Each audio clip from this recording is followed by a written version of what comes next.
terhadap money flow. Menurut saya saat itu ya, era-era bank digital, era-era perusahaan tech company itu bakal diburu lagi. Karena itulah saatnya The Fed bakal mulai melakukan QE lagi. Udah nggak QT lagi, dia mulai melonggarkan pengetatan moneternya. Jadi tahun depan Q1, Q2 itu masih di big banks, masih di consumer goods, tapi di Q2 akhir kalau seandainya ekonomi yang ada di US mendukung, maka itu tech play bisa main lagi. Oke.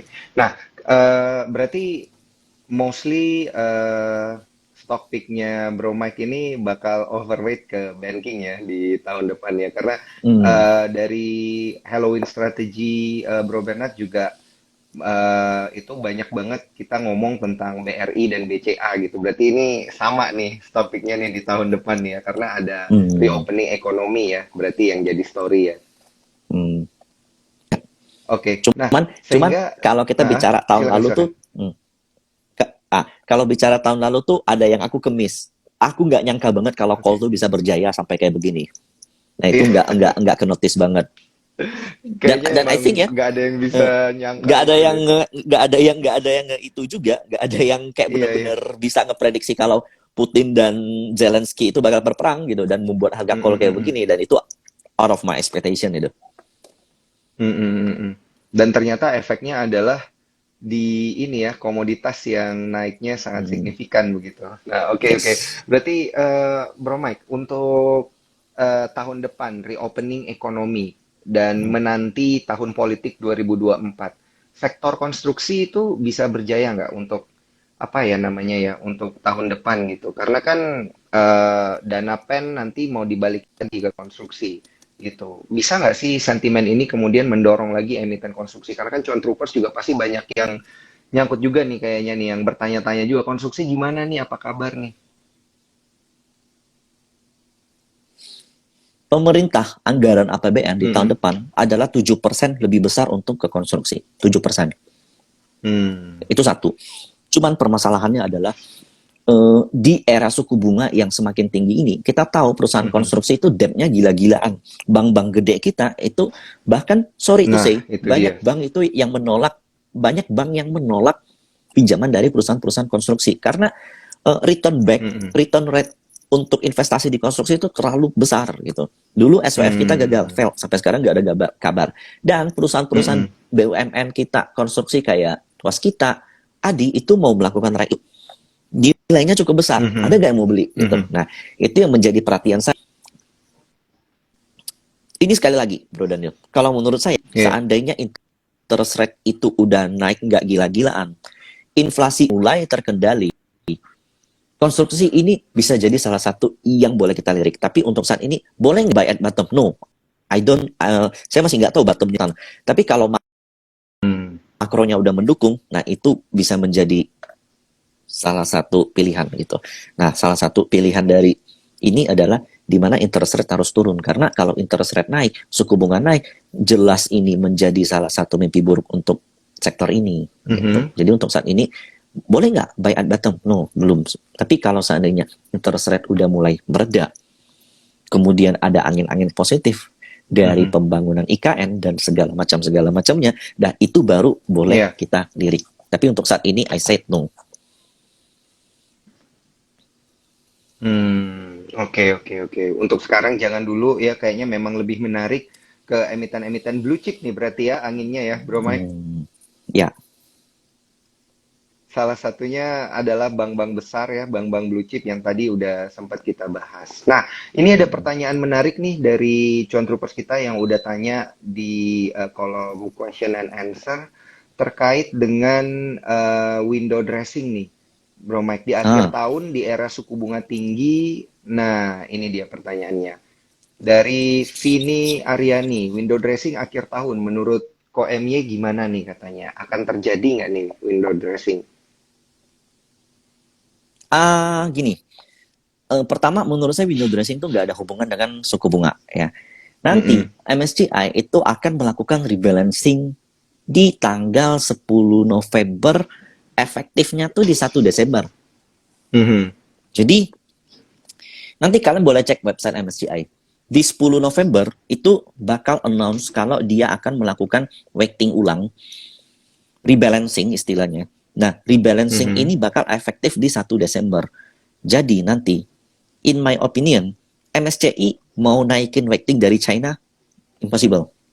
Mau naikin weighting dari Taiwan, itu juga impossible. Jepang, Mhm. apalagi, Kospi, most likely enggak. Nah, India dan Indonesia kemungkinan akan naik. Nah, Mhm. disitulah akan ada potensi terjadi window dressing selain dari foreign itu juga dari lokal. Jadi menurut saya Desember nanti kita bakal party. Moga-moga kejadian ya Daniel ya. Di Desember nanti kita bakal Amin. party menurut in my view. Jadi kita bakal dapat inflow dua. Yang pertama dari lokal, yang kedua dari foreign. Dan itu terjadi selain karena ada MSCI rebalancing, yang kedua adalah eh, di musim winter session kebutuhan Mhm. call akan semakin tinggi dan harga call juga masih stabil, let's say di atas 300, di atas 350. Nah, itu udah good banget untuk emiten-emiten call. Jadi, in my opinion, window dressing is happen. It's too soon to talk, tapi menurut saya 75%, Mhm. 80% akan kejadian. Menurut saya di Desember ini kita bakal a little party lah. Mhm. Ya, ini maksudnya sedikit angin segar lah ya buat kita karena kan dari kemarin berita-berita yang muncul di media itu selalu kayak sedikit-sedikit resesi gitu ya. Tahun depan suram dan lain sebagainya. At least di Desember kita bisa menikmati eh, window dressing gitu ya. Nah, ini ada pertanyaan yang menarik juga dari Cuan Troopers kita. Bunga naik, saham properti baiknya gimana nih? Kalau kita bicara properti ya sebenarnya valuasi, kalau valuasi properti itu kan biasanya pakai apa? Airnav ya kalau nggak salah ya. Nah, Mhm. boleh dikatakan properti yang ada di Indonesia itu saat ini itu rata-rata boleh dikatakan murah. Nah, Mhm. cuman permasalahannya daya beli masyarakat itu saat ini tuh semakin rendah. Nah, itu jadi pertimbangan untuk saya melihat kalau dikatakan untuk investasi is yes, but mendapatkan gain dalam waktu midterm itu enggak.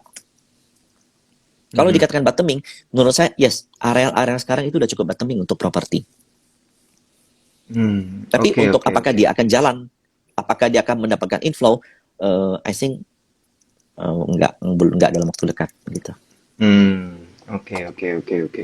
Berarti masih anginnya masih kurang nih ya, angin cuannya masih kurang nih buat emiten-emiten properti. Mm. Oke, oke. Nah, jadi untuk sektor yang paling menarik di era suku bunga tinggi ini gitu ya, hingga akhir kuartal 4 2022 selain perbankan tadi ada di sektor yang mana, Bro Mike? Sebenarnya kalau dikatakan kenaikan suku bunga itu boleh dikatakan hampir bad untuk semua emiten itu satu. Cuman Mm-mm. dengan kenaikan suku bunga ya itu ada beberapa emiten yang kalau kita lihat ke dalam itu Mhm. masih masih lebih baik dibanding dengan masih masih bisa unggul dibanding. Jadi kalau ditanya sektor apa nggak, terus terang kalau jawabannya aku jawab mungkin hampir nggak ada gitu. Karena kenaikan suku bunga jelas akan memukul ekonomi. Mhm. Itu satu. Nah, terus yang kedua, Mhm. menurut saya kenaikan suku bunga itu akan bagus untuk emiten-emiten yang satu hutangnya rendah. Jadi kalau emiten ini Mhm. hutangnya rendah, cash risk ya dia bakal unggul dibanding dengan pesaing-pesaingnya gitu. Mhm. Nah, contohnya Oke, kalau oke, bank oke. ya, kalau bank seandainya dia punya kasa tinggi, jadi kasa itu kan dana rendah. Kita kalau nabung di Mhm. bank, contohnya saya punya tabungan 100 juta di bank. Bank itu ngasih Mhm. bunga ke saya 1 tahun cuma 1% gitu. Jadi kan Mhm. cost of fund daripada bank itu rendah. Dia cuma perlu bayar saya 1%. Sementara dia kalau minjemin dana ke pengusaha, bunganya makin tinggi karena suku bunga naik. Nah, NIM dia tuh makin tinggi. Jadi justru kenaikan suku bunga akan menguntungkan bank yang memiliki kasar rendah atau cost of fund rendah. Salah Oh, satunya itu oke. salah satunya itu adalah Bank Mandiri dan Bank BCA. Mereka punya kasa itu tinggi, rendah, tinggi. Kasa mereka tinggi, cost of fund mereka rendah, NIM mereka menjadi lebih panjang. Nah, kita bisa lihat harganya yang Oh, begitu all time high. Iya, iya, iya, iya, iya. Ini ternyata ya yang terjadi di balik dua emiten BCA dan BRI hari ini bisa all time high dua hari Hmm. berturut-turut ya, udah 2 hari ini kan.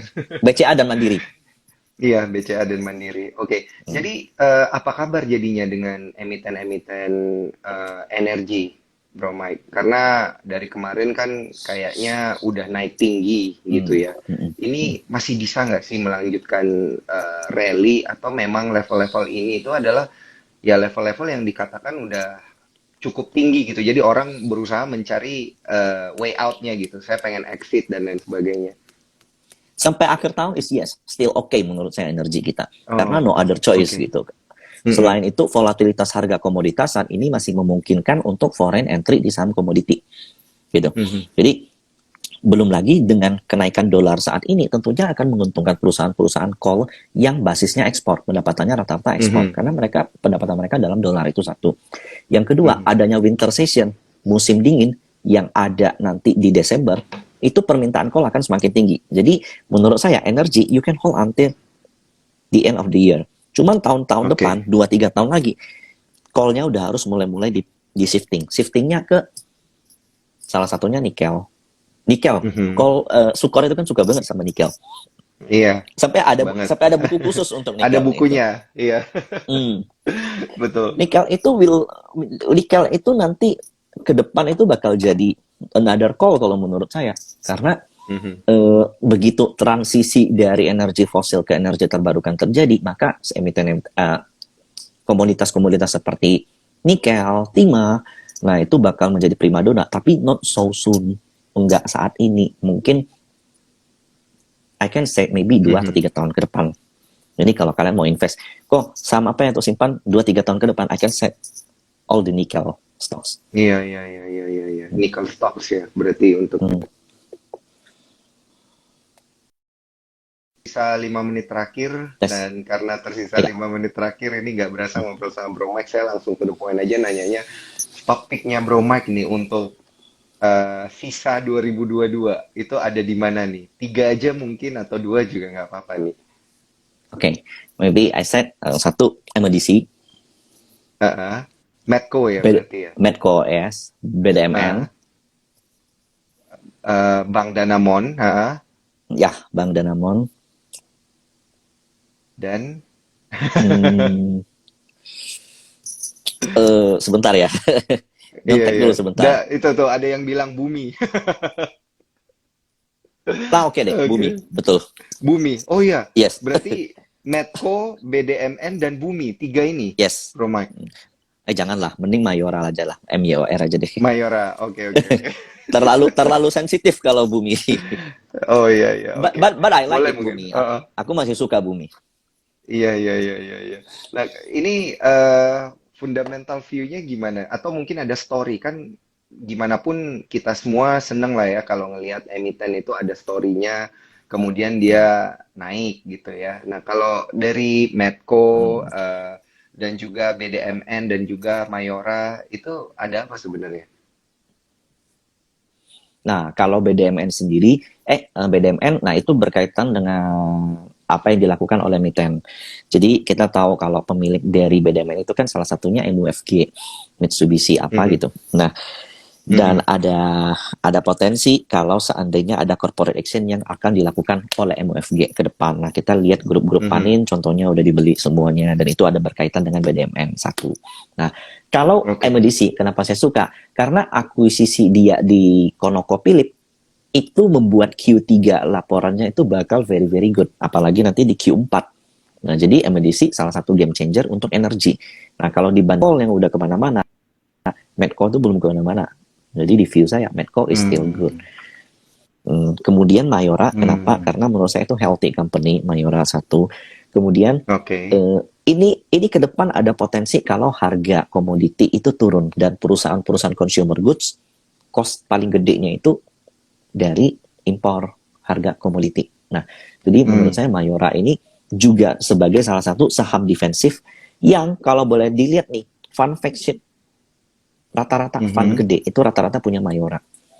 Jadi ini Iya. tuh bisa jadi salah satu stocks defensif untuk menghadapi resesi atau menghadapi penurunan komoditi. Nah, jadi kalau mau hedging, ya salah satunya ke Mayora gitu. Bisa ke Mayora ya. Oke, oke. Hmm. Ini masih tersisa beberapa menit lagi mungkin dan banyak yang tanya tentang view-nya bumi dari sudut pandang Bro Mike nih. Boleh nggak nih, Bro? Ya, Terakhir nih, Bro. Terakhir, ya terakhir. boleh. Range-nya bumi kan saat ini kan di 180 ya atau 178 ya. Dia Iya, itu iya. 170, 150 180, Bro Mike. sampai 200.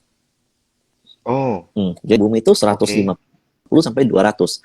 Nah, kalau dia lewat 200 itu masih bakal jauh. Nah, yang jadi agak heboh itu kan karena kemarin tuh ada preemptive right issue. Nah, preemptive Iya. right issue orang orang berpikir akan terdelusi harganya, padahal preemptive right issue itu Mhm, mendekati dengan salah satu corporate action yang biasa dilakukan namanya private placement. Jadi lebih ke private mhm, placement. Yang gosipnya Mr. Salim, orang bilang handshake mhm. Salim, salam tangan, itu masuk ke bumi dengan nilai sebesar harga emiten. Jadi kalau aku punya uang 20 triliun asetku, dibeli juga dengan harga 20 triliun. Jadi market cap-nya bakal double gitu. Nah, kita juga bisa Oh, lihat tadi Bro oke. Daniel bilang Bro Daniel coba ngelihat saham yang paling rame turnover-nya ada Bumi kan. Bumi yang keempat hari ini. Nah, jangan Mhm, kaget, tapi ini masih sekedar spekulasi saya. Jangan kaget kalau mhm. nanti di November list yang masuk MSCI salah satunya adalah Bumi. Nah, kalau itu terjadi, Oh, maka akan ada buyer baru lagi nih. Bukan cuma Salim nih, tapi foreign yang masuk. Nah, itu yang bisa menjadi oke. satu spekulasi untuk di Bumi. Oke, oke, oke, oke, oke. Wah, itu turnaround story banget sih kalau Bumi masuk ke MSCI, Bro Mike. Sampai hari Hmm. itu terjadi ini, we will see ya. We will You will wait see for nanti that Desember. moment. Iya, Mungkin iya, kita iya. boleh Kalau boleh itu live bareng lagi nanti Desember. live bareng lagi, ya, ya, Desember ya, live Iya. bareng lagi. Hmm. Buat ngelihat bagaimana perkembangannya ini menarik banget Bro Mike. Dan ini jadi salah satu apa ya pesan yang paling nendang nih di akhir Instagram live kita pada malam hari ini. Thank you banget Bro Mike. 1 jam benar-benar gak berasa ngobrol sama Bro Mike. Thank you banget waktunya Thank you, dan Bro juga Dani. sharing-sharing insight-nya.